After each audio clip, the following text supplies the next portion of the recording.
Hola, ¿cómo estás? ¿Dónde está Amarillo? Por favor, no abofite sus vacas. Girafe naranja, siete baños, mariachi. Tengo muchas enchiladas. Deja de hablarme tacos. Soy caballo. Um, As you can see, I was just speaking Spanish there. I am fluent in Spanish. That's why, in case you didn't notice, I was speaking Spanish. I can speak Spanish. And did I mention that I speak Spanish? I just wanted to be sure that you caught the whole bit where I was speaking Spanish, just right there. Pretty impressive. I'm not making a big deal of it or anything, but it's pretty impressive that I can speak two languages. We discovered last night that a number of Democratic presidential candidates speak Spanish, and they were eager to show off the fact that they speak Spanish, especially Beto O'Rourke, who broke into it randomly in the first question, creating one of the most hilarious and uncomfortable moments of the night. For me, one of the most hilarious and uncomfortable moments that I've seen in a debate in a long time. And we will revisit that moment in a moment, and a few other moments as well. But first, let's talk about finding freelance talent for your business or project. Finding the right freelancer can be time-consuming and frustrating, also expensive. There are a lot of questions, a lot of unknowns, like how much will it cost to hire a freelancer? Where are you going to find the talent? How can you be sure they'll deliver? What is the meaning of life? Well, Fiverr can help you answer those questions, except for the last one, I guess. That's more, you're kind of on your own with that. Thanks to Fiverr, finding the right freelancer doesn't have to be a struggle. I've talked to several people who have used Fiverr, and they've all raved about how simple it is, how straightforward. Just makes the whole process easier. There's no guesswork, nothing to worry about. Here's how it works. Fiverr's marketplace connects businesses with freelancers who offer hundreds of digital services, including graphic design, copywriting, web programming, film editing, and much more. You can find what you're looking for instantly by searching based on, they break it down into categories, based on service, delivery time, price, reviews, much more. Take 5 and check out Fiverr.com, and you will receive 10% off your first order just by using my code Walsh. It's so easy. Don't waste any more time, and get the service that you deserve by going to Fiverr.com. That's Fiverr, 2 R's.com, Fiverr.com, and code Walsh. Again, that's Fiverr.com, code Walsh.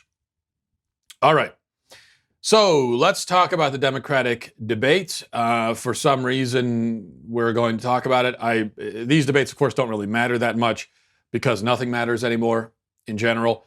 And also because the news cycle moves so quickly that nobody remembers anything for more than half a day at most, especially early on like this. When there are 67 people in the field, we're still, it feels like 300 years away from the actual election taking place. It's no one's going to, by the time you go to vote, by the time everyone goes to vote in 2020, no one's going to remember anything that happened today or last night.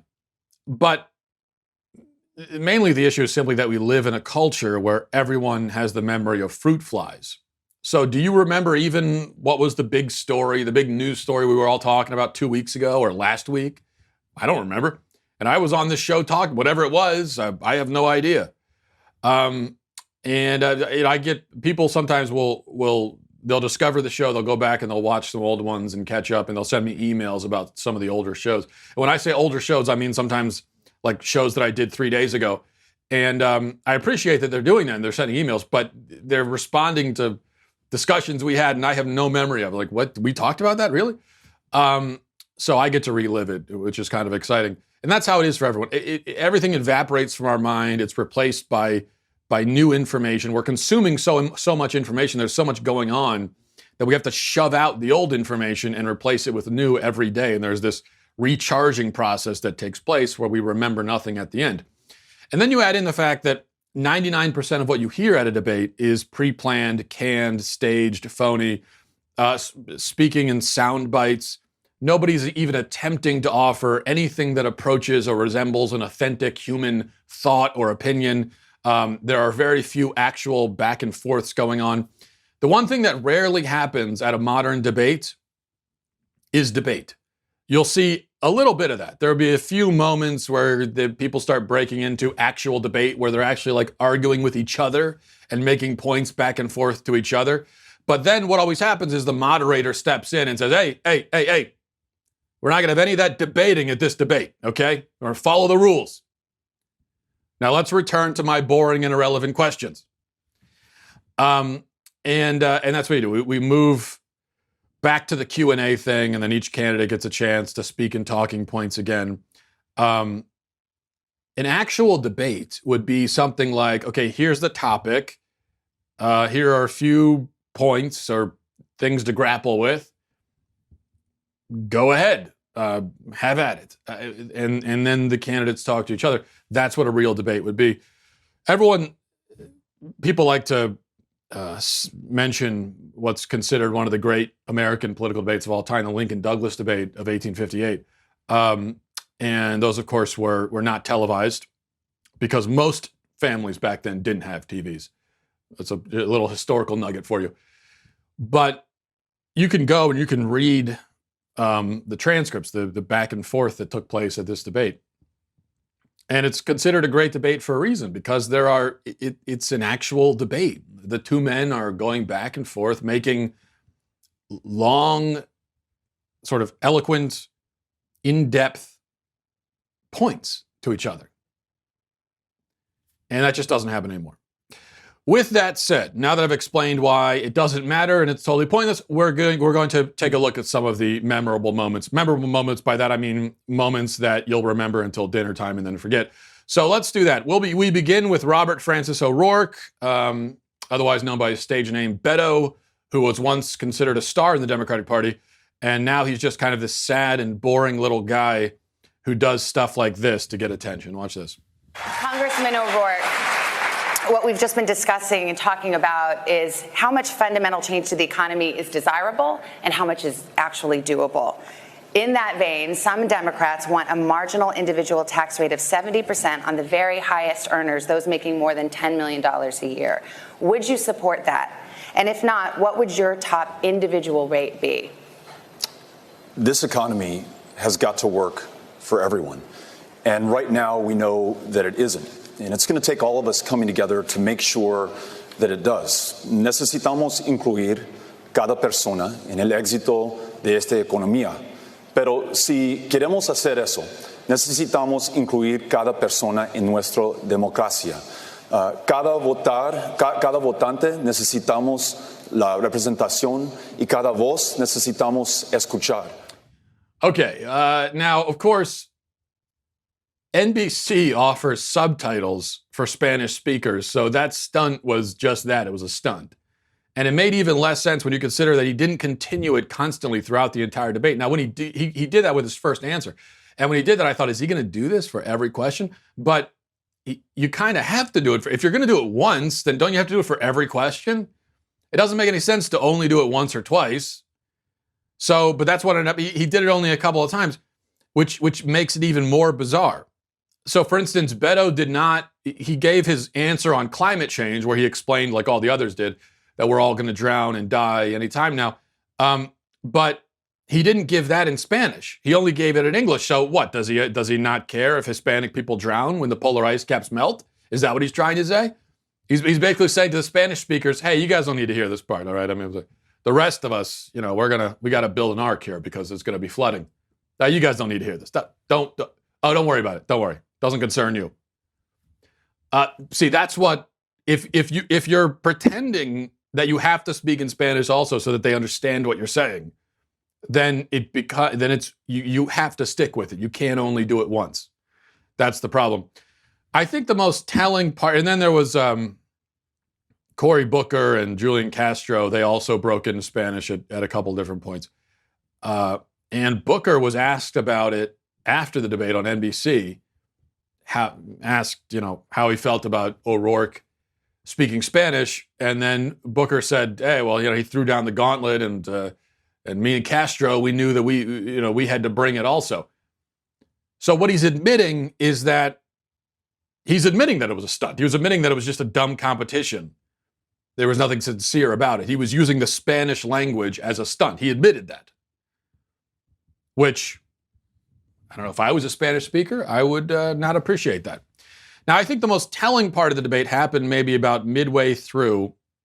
And up until this point, a few of the candidates had thrown in some lines about killing babies just to get a quick applause line. You know, there was one point, one of the candidates, I don't remember who, was making a point, had nothing to do with abortion. And then he noticed he was losing the crowd. People were kind of, their eyes were glossing over. And so he threw in a quick line about, hey, yeah, we need to kill babies. He didn't say that exactly, but in essence, that's what he said. And then it got the crowd perked up and they started, oh, killing babies? Yeah, oh, yes. This is what the modern Democratic Party has become. But they did break into a full-on competition to see who supports killing the babies the most, and it was established that none of them want any restrictions of any kind on the practice. And in fact, they all want abortion for free. So here they are going back and forth on that. It should not be an option in the United States of America for any insurance company to deny women coverage for their exercise of their right of choice. And I am the only candidate here who has passed a law protecting a woman's right of reproductive health and health insurance. And I'm the only candidate who has passed a public option. And I respect everybody's goals and plans here. But we do have one candidate that's actually advanced the ball. And we got to have access for everyone. I've done it as a public option. Senator Klobuchar, I want to get you. I'm fascinated by this, Senator Klobuchar. I just want to say there's 3 women up here that have fought pretty hard for a woman's right to choose. So I'll start with that. Senator Warren, would you put limits on any limits on abortion? I would make certain that every woman has access to the full range of reproductive health care services, and that includes birth control, it includes abortion, it includes everything for a woman. And I want to add on that, it's not enough for us to expect the courts to protect us. 47 years ago, Roe versus Wade was decided, and we've all looked to the courts all that time as state after state has undermined Roe, has put in exceptions, has come right up to the edge of taking away protection. Your time is up, Senator. We now have an America where most people support Roe versus Wade. We need to make that Senator federal law. Thank you. This, again, is what the modern Democratic Party has become. This is what it's been for many years now. It is a party utterly obsessed with abortion, a party unattached, unmoored, disconnected from any notion of basic morality or human decency. There isn't even a debate anymore about anything related to abortion in the Democratic Party. They aren't talking about when personhood begins or about when abortion is acceptable, about fetal pain or whatever. They aren't talking about any of that. They don't care. It's just abortion for everyone at any point for free. That's where they are. There cannot be any nuance. There cannot be any equivocation or reservation or moderation. Just everyone is on the abortion train. And even that isn't extreme enough. So abortion for all women, for any reason, at any point, for free, you would think, well, that's as extreme and as absolute as it gets, but not so fast. Castro, he took it a step further. Watch. Secretary Castro, this one is for you. All of you on stage support a woman's right to an abortion. You all support some version of a government health care option. Would your plan cover abortion, Mr. Secretary? Yes, it would. I don't believe only in reproductive freedom. I believe in reproductive justice. And, what that means is that just because a woman, or let's also not forget, someone in the trans community, a trans female, is poor, doesn't mean they shouldn't have the right to exercise that right to choose. And so I absolutely would cover the right to have an abortion. More than he could barely say that with a straight face. If you watched him say that, he could barely get it out because he knows that what he just said is nonsensical. We need to give abortion rights to trans females. In other words, men.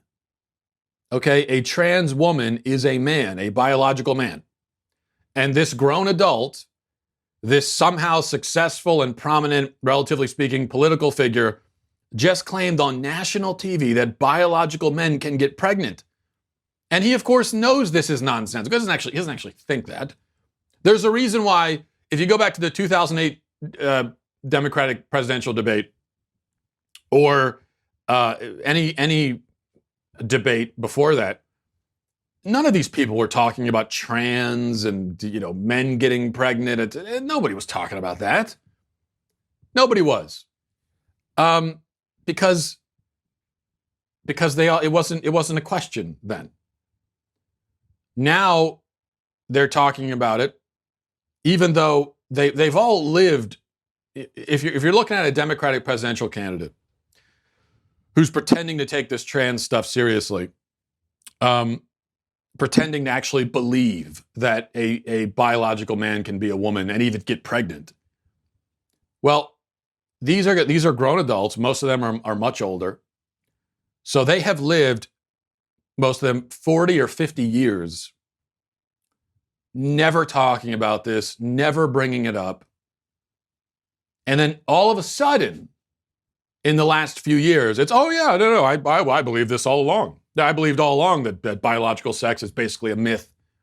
You never would have guessed it because I never said it, and I spoke and behaved as if I just believed that there are only men and women. But no, I believe that all along. Yeah.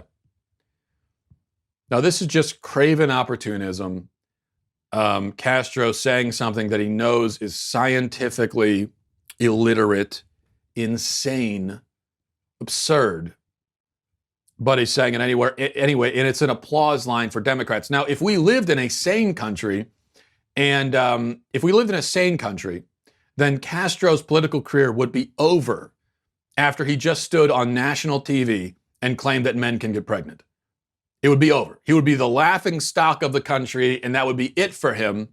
But instead, it's an applause line, and I bet you that his poll numbers go up today, go from 1% to 3% or something. But you know what? Okay, I agree. Actually, I'm going to agree with Castro. Yes, let's give abortion rights to men, because if men are pregnant, that's not a baby in there. I can tell you that. If you're a man, if you're an actual biological man and you're pregnant, then yes, you should get an abortion, because that's not a baby. This is either a scene from Alien or you have a tapeworm infestation. Either way, yes, you can go and kill whatever it is, because it ain't a baby, that's for sure.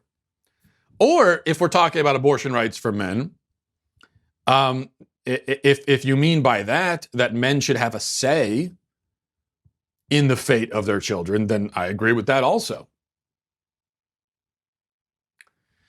All right. But I'm glad, as I was watching the debate, I was glad that this was happening. I'm glad that they put this on display. I'm glad that the Democrats put their insanity on display for everyone to see, so that the average Joe Schmo sitting at home, the blue collar worker in Minnesota, that random hypothetical person that the candidates in debates like to always bring up. I'm looking for policies that are going to positively affect the nurse in Iowa, or the lunch lady in Ohio. It always just happening. They just happen to choose the swing states for their hypothetical, anecdotal people. Anyway, if you are someone like that watching at home, and you're not normally very politically invested or aware, I'm glad that you got a chance to see that this is what the Democratic Party is. They're fighting over who wants to kill babies the most, and they're claiming that men can get pregnant. That's what the Democratic Party is. If you're seeing that and you're thinking, what? This is what they are? This has got to be some kind of fluke. No, it's not a fluke. This is what they are. And so you decide if you want to have anything to do with these people or not. All right, a couple other things. I thought this was interesting. Watch this. You have many plans: free college, free childcare, government health care, cancellation of student debt, new taxes, new regulations, the breakup of major corporations. But this comes at a time when 71% of Americans say the economy is doing well, including 60% of Democrats. What do you say to those who worry this kind of significant change could be risky to the economy? So I think of it this way. Who is this economy really working for? It's doing great for a thinner and thinner slice at the top. It's doing great for giant drug companies. It's just not doing great for people who are trying to get a prescription filled. It's doing great for people who want to invest in private prisons, just not for the African Americans and Latinx whose families are torn apart, whose lives are destroyed, and whose communities are ruined. It's doing great for giant oil companies that want to drill everywhere, just not for the rest of us who are watching climate change bear down upon us. Okay, that was at the very beginning of the debate. I think I just cut her off there mid-sentence, but blah, blah, blah. You get it. Did you catch the Latinx, by the way? That's the new politically correct term because you can't say Latino anymore because that's gendered and it excludes females and it excludes the other 57 genders. So Latinx, I think is how she pronounced it. I thought it was pronounced Latinx. That's really how all this time I figured because it's Latin X. It's like Latinx. So I thought it was Latinx, which does sound a little clunky, but Latinx, that sounds like an inappropriate website. Latinx. It doesn't sound. It's just, of course, because it's a made-up word, and so of course it sounds completely silly. But anyway, notice how she was told that. She was told by the moderator to begin the question that 71% of Americans say the economy is doing well. And she responds, including 61% of Democrats, she responds by insisting that no, actually the economy is terrible. And there was a lot of that last night, where it's the setup to the question is the economy is doing well. No, things are terrible. Trust me. Things are awful. People are hating it. People are depressed. They're starving to death. No. But they say the 71% say it's no. It's terrible. Trust me, it's terrible. Is that how the conversation when they're on the campaign trail? If somebody goes up to if one of these candidates goes up to someone sitting at a diner, say, hey, how are things for you? Oh, the things are doing pretty well. No, they're not. They're not doing well for you. You are in despair. You are crushed. Your life is miserable. Trust me. But this is in order for. Elizabeth Warren's goal is socialism. The goal of all these people is socialism, either by that word or another. And in order for them to pass their socialist policies, they need to convince us that the economy is in shambles, that it's a disaster. They need for it to, and if it's not actually in shambles, like they wish it was, they wish it was. I mean, they would love it if the unemployment rate was 30% and people were starving to death on the streets. They would love that. That's what they would prefer. Because, of course, these people don't care about human life at all, which is why they can not bat an eye at 60 million human babies being killed. So, but because it's not that, unfortunately for them, they have to convince us that that's what it's like so that they can then shove their socialist policies down our throats. And it's all pretty gross. Speaking of gross, we'll watch one more clip. Watch this. It's a simple question. What is the biggest threat to, who is the geopolitical threat to the United States? Just give me a one-word answer, Congressman Delaney. Could you repeat the question? Greatest geopolitical threat to the United States right now, Congressman Delaney? Well, the biggest geopolitical challenge is China, but the biggest geopolitical threat remains nuclear weapons. Okay. Right? So those are different questions. Totally get it. Go ahead, Governor Inslee. The biggest threat to the security of the United States is Donald Trump, and there's no question. Congresswoman. So that guy, and I don't even know who he is. I don't know how half those people were. I don't know who that guy is, but he's somebody. You're not going to win. He says the biggest threat to the United States is the president of the United States. Now, if Trump had said, imagine that Trump had said in a debate that the biggest threat to the United States is Barack Obama. And now he kind of uses rhetoric like that about the media, saying they're the enemy of the people and so on. But how does the media, how does the left react when he says stuff like that? They say, oh, this is a dangerous rhetoric. It's terrible. It's irresponsible. You're going to get somebody killed. Well, isn't it if you say the biggest threat to the United States is the president, how do you, if there's some crazy wacko would-be assassin out there, how do you think he's going to respond to that? By the logic of the left and what they say about when Trump calls his rhetoric and how it's dangerous is going to get people killed. By that same logic, aren't you potentially getting the president killed when you say stuff like that? That he's the greatest threat to the United States? How is that not reckless and irresponsible rhetoric? That's what I don't get. Well, of course it is. But again, it was a massive applause line. So everything is hypocritical and nobody cares. All right, before we continue, a word about something pretty awesome. Let's transit. Let's get that taste out of our mouth of all that stupidity and nonsense. Here's something awesome. Big Token. Big Token is a new app that lets you share data about yourself, your interests, your habits, and then you get paid for it. Okay, you get paid. Right now, you already share an enormous amount of information about yourself, whether you know it or not, whether you like it or not. You're sharing information, and you're not making any money on it. People are making money on you. You're not making money. That's not what this country's about.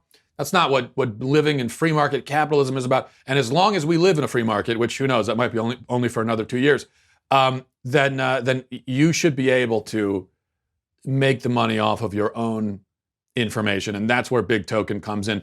Here's how it works. First, download the app and sign up for a free Big Token account. Next, complete actions to earn points. Actions include answering surveys, checking into locations, connecting your social accounts, and much more.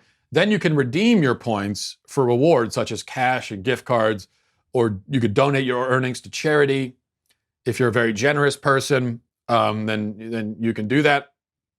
But whatever the case is, you choose what data you share with Big Token, and then you get paid for it. You can also get more points for referring friends and family. Your data is always secure with Big Token. They take it very seriously. They take your privacy seriously. Based on the data you choose to share, you'll be placed into specific ad groups, and brands will buy access to those ad groups for use in personalized advertising. The best part, again, to emphasize, you get paid cash money, okay?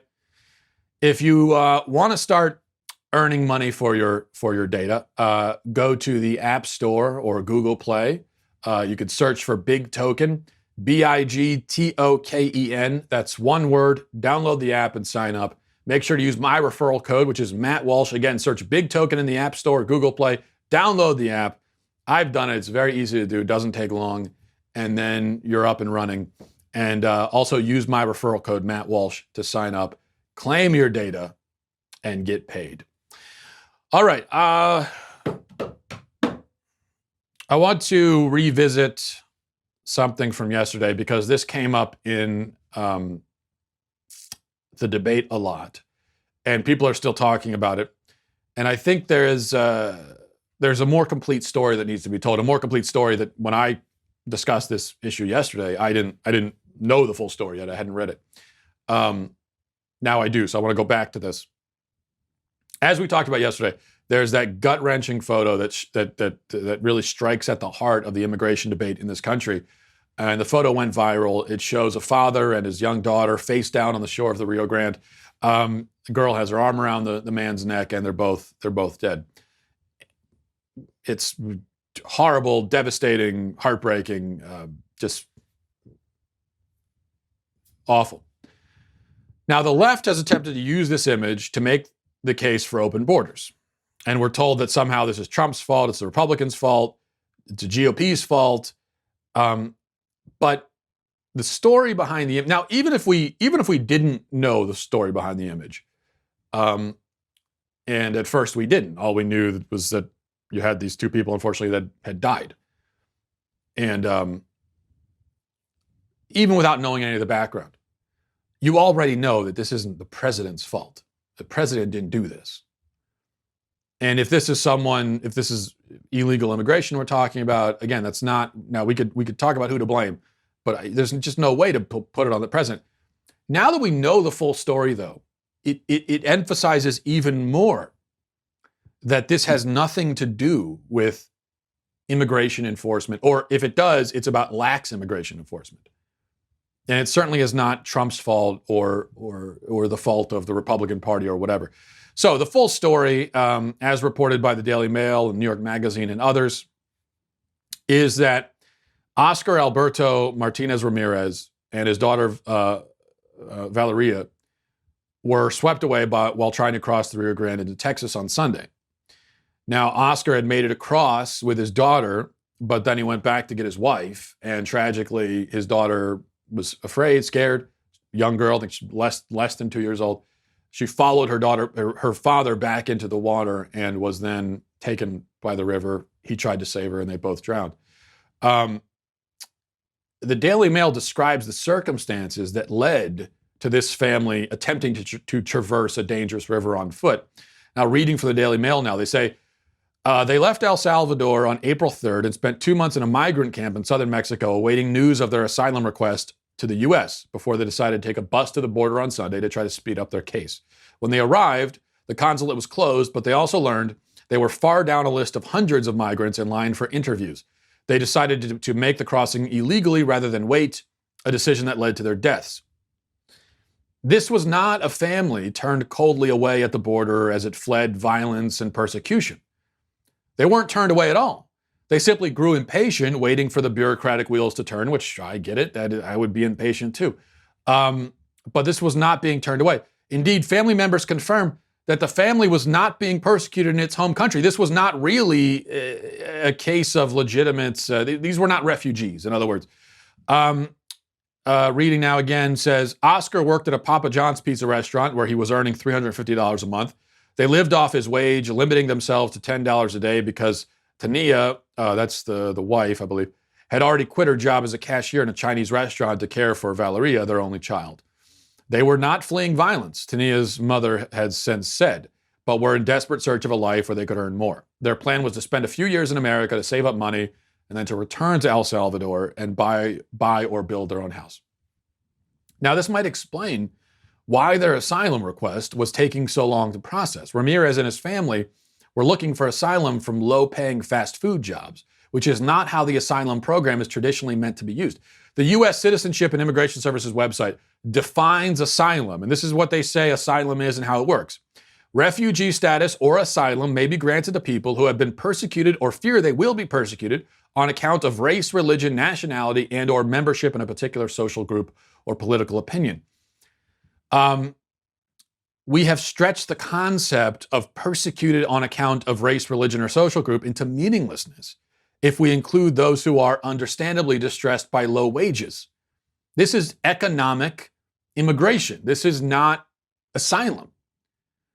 If you blame the terrible deaths of Oscar and Valeria Ramirez on Trump, well, then what are you saying exactly? Are you arguing that the president should have personally moved the Ramirez family to the front of the asylum line in front of people who may actually be fleeing violence and persecution?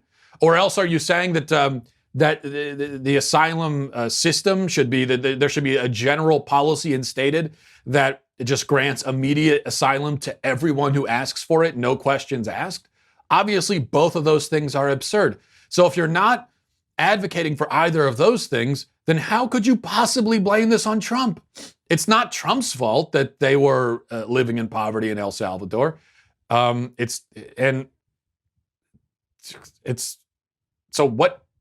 what did he do?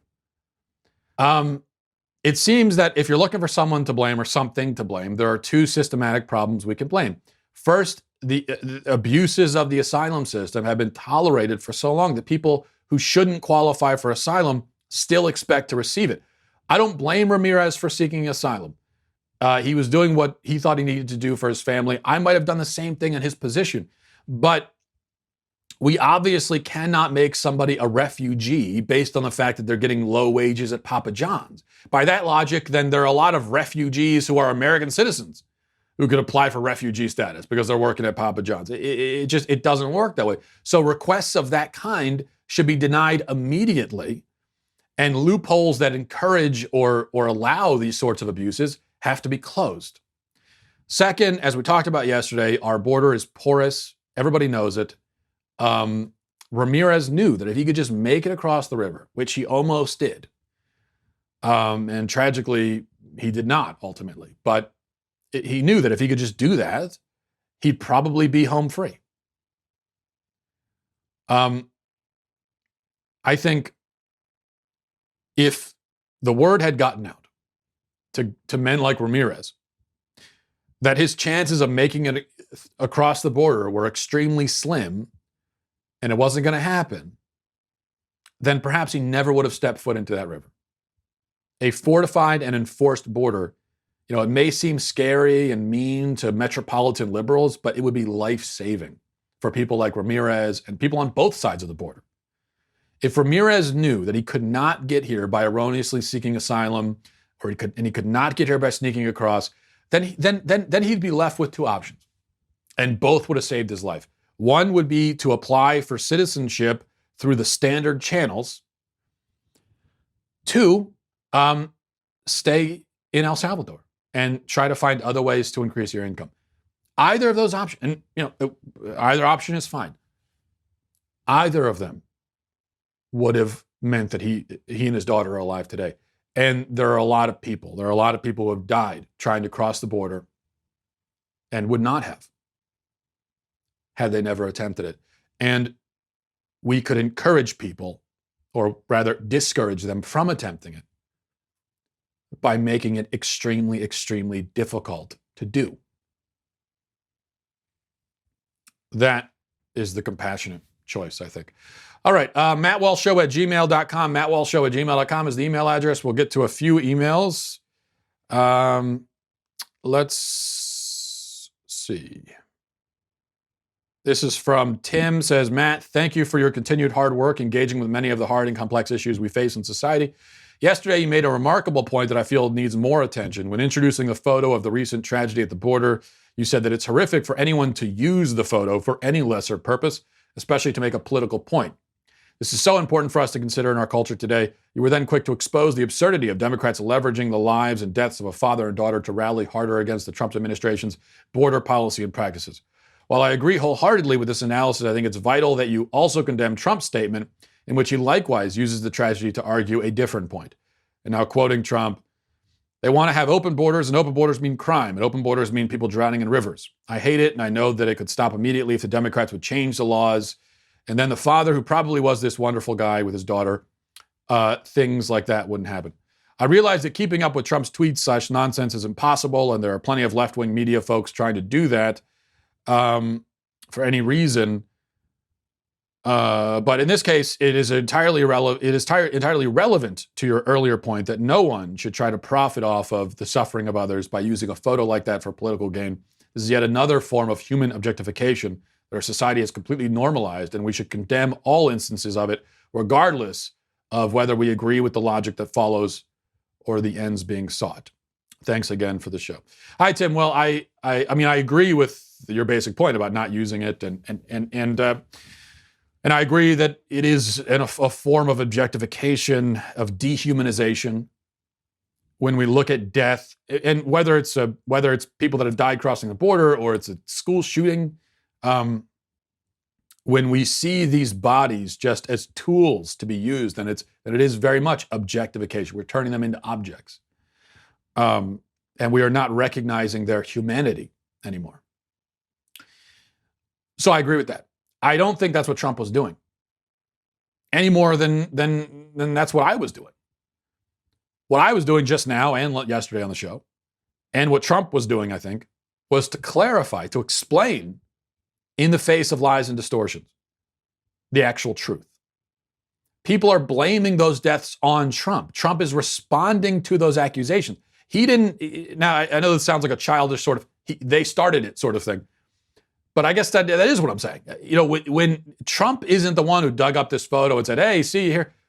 No, it was the left took that photo, we're using it to bludgeon him. And he's saying, no, that's not, no, look, if we're going to have this discussion, then let's talk about why that actually happened. It's about open borders and so on. So I think he's entitled to defend himself. And I think he also has a responsibility as the president to offer clarifications on things like this. So in that case, now, look, I don't think Trump is above using tragedies for political gain. I think almost every politician does it, and I don't think Trump is an exception. But in this case, I don't think that's what he did. When someone comes to you with an accusation and says, hey, you caused this tragedy, I think you're allowed to say no. Same thing with, again, with the school shootings, and when someone tries to use that against Second Amendment advocates, I think the Second Amendment advocates are entitled to respond, no, you're wrong. In fact, the Second Amendment would help prevent these things. All right. This is from Sam, says, love the show. I always enjoy listening to your show. It's very educational. I am 15 and I go to an all-boys Catholic school, and I've started to like girls and notice girls more over this past year. I have friends who have started dating, and some of those relationships have been good and some have not been good. My friends say I should wait to date girls until I'm interested in getting married. My brother, who's 20 and in college, just got his first girlfriend and says that I should wait. I was just wondering if you have any thoughts on this topic or could give me any advice. Hi, Sam. Well, great question. Let me be the first to tell you, full disclosure, that I did not take the advice that I am going to give you. When I was your age, I did not take this advice. So I understand why people don't take it, because I didn't, but I wish I did. And my advice, well, it's the same advice that your brother and your parents gave you. I agree with them. We have to ask ourselves a simple question. What's the point of dating? I think, Sam, that's the question you should ask yourself. Like, wanting to date is a natural, healthy thing to want, but I think you should just ask, like, what is it? What's the point of it? Everything has a point, not just dating. Everything has a point. If it's a thing, if it exists, it has some kind of point, some kind of purpose. So what's the point? If we say that the point is something like, well, having fun or getting to know someone, I would say that's not really a point. It's sort of, okay, fun and getting to know someone, to what end? And now it's possible to have fun just for the sake of having fun. You go out and play a pickup game of basketball. The main point is just fun for the sake of fun. It's an end in and of itself, which is fine for something like a game. But for a human relationship, I don't think the end itself can be fun. I think it's got to be, it's because it's something deeper and more complex, and it's not a game, right? So, and plus you can have fun with someone and get to know them without dating them. Dating them is a kind of weird thing where you actually define the relationship, and the two of you and that's why in every dating relationship, at least this is how it was when I was your age. I think people still do this. Maybe they don't. But back in the old days, if you were dating, there had to be that weird conversation at some point where you establish that, okay, we're boyfriend and girlfriend. And there's no non-awkward way of doing that. It's always super awkward. And but at a certain point, you got to like establish, okay, is this what we are? Now, I think these days people maybe never bother to define it, and they just, that's why people say it's not even dating anymore. It's just we're hanging out. We're just kind of hanging around the same vicinity as each other, which makes it even worse when it's not defined. But in the traditional dating scenario, it's defined boyfriend, girlfriend. Okay. So again, what's the point of that? What's the point of that distinction? And besides, as much as we might say, oh, we're just having fun, it's not serious, it will get serious. It always does. Dating relationships in high school get very intense. Very intense. I mean, you say things like, I love you, you act totally committed to each other, devoted to each other, you become almost obsessed with each other. And all of that commitment and devotion and supposed love, it has to be headed somewhere. It's not a switch you can flip. Now, it does feel like a switch that's sort of flipped on, where all of a sudden there is this intense infatuation, really is the word. But it's not really a switch that can be flipped off. So it's got to be headed somewhere. You're in this boat together. Where's the boat going? If you're both in your 20s and you're out of high school, then it could be going to the altar, to marriage. And maybe it doesn't ultimately, but at least there's that possibility. And at least there's an understanding that if all things go according to plan, that is that's where you're going. That's the end result. That's the end game. And that gives you hope, and that gives you purpose, and that makes it worth it. Even if it doesn't work out, you could say then, well, it was still worth it because I'm pursuing marriage and I'm pursuing this next phase of my life, and I took a chance and it didn't work out, but it was still worth the chance because the end is worth it. But the problem is that in high school, it's almost certain that it's not headed there. No one's talking about marriage in high school. 99.9% of all high school relationships do not end in marriage. I'm making that statistic up, but it's probably pretty close to accurate. So most just end. And they end in heartbreak and devastation, feelings of betrayal, abandonment, hatred, jealousy. It's now, I think as an adult, and I look back, and I've been married for 8 years, and I got 4 kids now. And so I can look back to my relationships that I was in as a teenager. And I can sort of see it as, from this perspective now, I can see it as this kind of like silly thing, and it doesn't. But at the time, it was not silly, and breakups were devastating, heartbreaking. Because you can't see it. It's hard. You can't remove yourself from your own perspective, which is, yeah. Someone might tell you, hey, well, look, you were dating that person for 6 months. It's not like you guys weren't married. People get divorced after being married for 15 years. They have kids. I mean, imagine how they feel. 6 months, like, yeah, well, you can recognize intellectually it's not the same thing, but but that's not your life. This is your life. And so it's a very hard thing for kids to deal with. So if marriage isn't on the table and you get into a serious and committed relationship with someone, you've just guaranteed yourself a messy and heartbreaking split. It's guaranteed. Every day you spend with that person, you know in the back of your mind that eventually, probably in the next few months, you're going to hate each other. You know it's going there. So all this talk about love and commitment, it's all really a joke, and you sort of know that. You don't mean for it to be a joke, but in the back of your mind, you know. You say, I love you, I'm so committed, but it's like in 20 years, you're not going to be with this person. In 10 years, you will. Probably in 10 months, you won't. So you're kind of lying to each other. And it's a game, and it's not a very nice or fair game to be playing with another person's heart.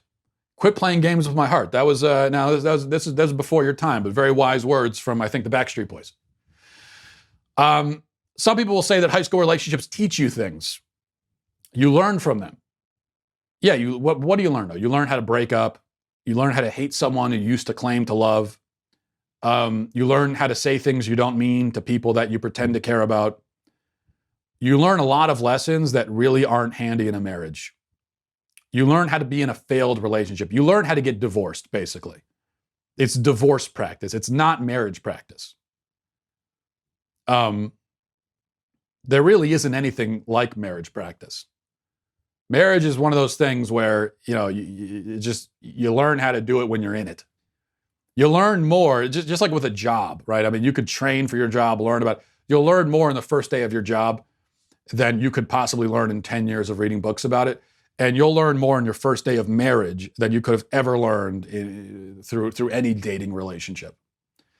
So that's what I would say is, but as I said, I recognize that we can all say this because it's easy for us now to say all this with our hindsight and everything. But when you're actually in high school, to actually put that off until college or after college is a very difficult thing to do. But if you can pull that off, I would say you won't regret it. And what I'll tell you, now I've been babbling for too long. Last thing I'll say is I guarantee you that when you're 25 or whatever and you're married, if you're married by then, and you didn't date in high school, you absolutely will not regret having not dated. You won't regret it. Especially because once you get married and you have kids, your past life, it's like someone else's life. It's like it's like a blur all of a sudden. You've started this whole new life. You're a new person. And so you're not going to regret that. All right, let's leave it there. Thanks for the questions, and we'll talk tomorrow. Godspeed. And sayonara, by the way. Hola, mamacitas. The first Democratic presidential primary debate was last night, and everyone started speaking Spanish. We will examine why los Democrats son muy estúpidos. Then my pal Jamil Giovanni stops by to explain why young men get radicalized. Finally, the mailbag. Check it out on The Michael Knowles Show.